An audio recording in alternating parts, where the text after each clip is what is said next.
प्रपंच क्या है? जो कुछ दिखाई देता है, जो कुछ, वह प्रपंच है। जो दिखाई देता है का तात्पर्य क्या है? जो दृष्टिगोचर है, मन और इंद्रियों का विषय है, जिसे मैं स्वयं जानता हूं, वही दृश्य है। जो दृष्टा है उसे कौन जानता है? स्वयं को कौन देखता है? उस स्वयं, उस आत्म को देखने के लिए किसी की सहायता की जरूरत नहीं पड़ती। जैसे सूर्य को प्रकाश के लिए दिए की जरूरत नहीं पड़ती, वह स्वयं प्रकाशमान है। यह संसार कहां से और कैसे आया? यह सृष्टि उससे और सिर्फ उससे आई। वह कौन है? वह ब्रह्म है, वह ईश्वर है। वही अपनी माया से इस संसार को रचता है। वह ही रचनाकार, पालक और इस जगत का संहारक है। ब्रह्म इस संसार की रचना, पालन और संहार कैसे करता है? जिस प्रकार मकड़ी अपने जाल की रचना करती है, उसी में विचरण करती है और फिर उसी को निगल जाती है, उसी प्रकार ईश्वर संसार की रचना, पालन और संहार करता है। जीव क्या है? जीव आत्मा है। वह निर्विकार स्वयं है, परंतु अविद्या के प्रभाव में आकर वह स्वयं को मन और शरीर समझ बैठता है। इसीलिए वह इस संसार का अनुभव करता है। अविद्या क्या है? अनात्मा को आत्मा समझना, निर्विकार को विकार युक्त समझना और इस संसार को ही सच समझना अविद्या है। तो विद्या क्या है? आत्म का ज्ञान विद्या है। सा विद्या या विमुक्त है, वह जो हमें सारे दुखों, पीड़ाओं, बंधनों, अज्ञान, प्रतियोगिताओं, भ्रम और भ्रामक कल्पनाओं से मुक्ति दिलाए, वह विद्या है। जो हमें द्वैत के भाव से, हम दो हैं के विचार से, अलगाव के विचार से, तुम और मैं के भेद से मुक्ति दिलाए, वह विद्या है। विद्या दृष्टि देती है, जिससे मनुष्य अपने ब्रह्म रूप को पहचान सके। साधो साधो साधो। ब्रह्म को जानने की प्रक्रिया क्या है? उसे जानने के दो मार्ग हैं। पहला मार्ग यह जानना कि ब्रह्म क्या नहीं है। जो ब्रह्म नहीं है उसका निषेध करना। सब नाम, रूप, गुण, सदोष और परिवर्तनशील वस्तु का निषेध कर निर्विकार को जानना। दूसरा मार्ग सत्य जैसा है उसे वैसा ही पहचानना। वह अस्तित्व रूप है, उसके बिना संसार का अस्तित्व ही नहीं है। वह ब्रह्म ही था, वह ब्रह्म ही है, इसलिए मैं ब्रह्म हूं, तुम ब्रह्म हो, हम सब ब्रह्म ही हैं, इसलिए सारा संसार ब्रह्म है। साधो साधो साधो। ब्रह्म को कैसे जाना जा सकता है? ब्रह्म को सही सामाजिक व्यवहार, आध्यात्मिक चिंतन, ध्यान पूर्वक सुनने, नित्य अनुभवों पर विचार करने और निष्कर्षों पर मनन करने तथा समाधि में जाकर जाना जा सकता है। ब्रह्म ज्ञानी के लक्षण क्या हैं? यदि कोई दावा करता है कि उसने ब्रह्म को जान लिया है, तो वो ब्रह्म को नहीं जानता। ब्रह्म को जानने के साथ ही ब्रह्म को जानने का अहंकार मिट जाता है। क्या उसे तर्क से जाना जा सकता है? नहीं, परंतु तर्क सहायक हो सकता है। क्या उसे प्रार्थना और भक्ति से जाना जा सकता है? नहीं, किंतु प्रार्थना और भक्ति सहायक हो सकती है। क्या उसे योग व मनन से जाना जा सकता है? नहीं, परंतु योग व मनन सहायक हो सकते हैं। शास्त्रार्थ का अंत होता दिखाई नहीं दे रहा था।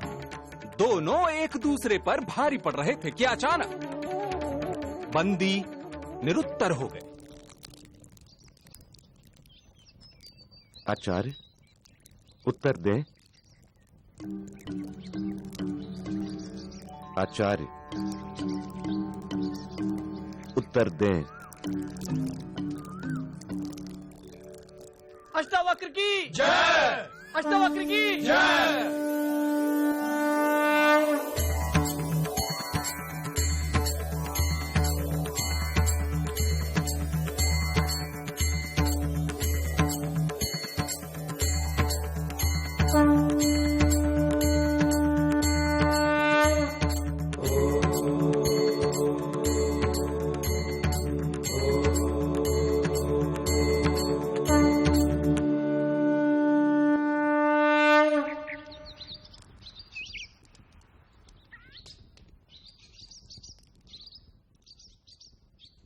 मैं अपनी पराजय स्वीकार करता हूं। मैं जल समाधि लेने के लिए तैयार हूं।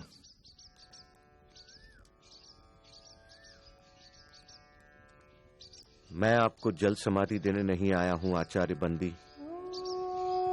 याद होगा आप सबको कि आचार्य बंदी के अभिमान के कारण और इस प्रथा के कारण कितने निर्दोष विद्वानों की जान गई। आचार्य बंदी, याद करें आचार्य काहोड को। मैं उसी आचार्य काहोड का पुत्र हूं।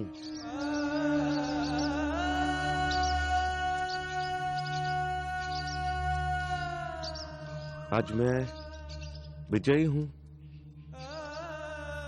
आप पराजित। मैं चाहूं तो आपको जल समाधि दे सकता हूं, परंतु मैं ऐसा नहीं करूंगा आचार्य बंदी। क्षमा ही मेरा प्रतिशोध है। मैं आपको क्षमा करता हूं आचार्य बंदी।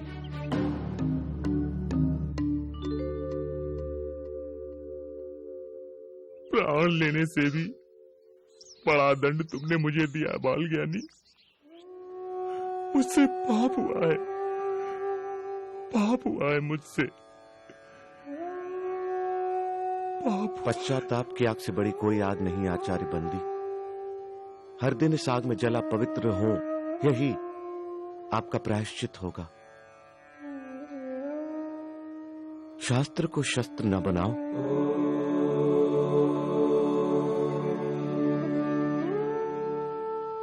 महाराज,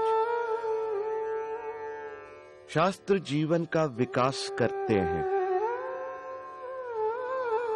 शस्त्र जीवन का विनाश।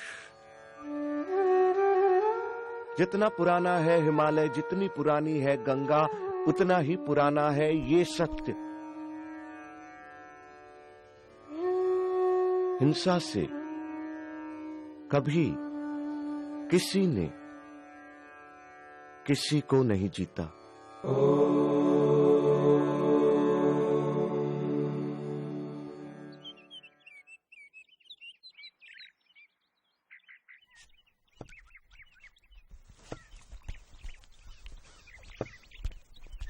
अहं निर्विकल्पो निराकार रूपो विभुत्वा च सर्वत्र सर्वेन्द्रियाणां न चासंगतो नैव मुक्तिर्न मे यश्चिदानंद रूप शिवोऽहं शिवोऽहं। और उस दिन के बाद महाराज जनक ने जीवन लेने की यह प्रथा बंद कर दी। विवेक जीता, अहंकार हारा। अष्टावक्र ने सच कहा था, जितने पुराने पर्वत, जितनी पुरानी नदियां, उतना ही पुराना सच कि हिंसा से कभी किसी ने किसी को नहीं जीता।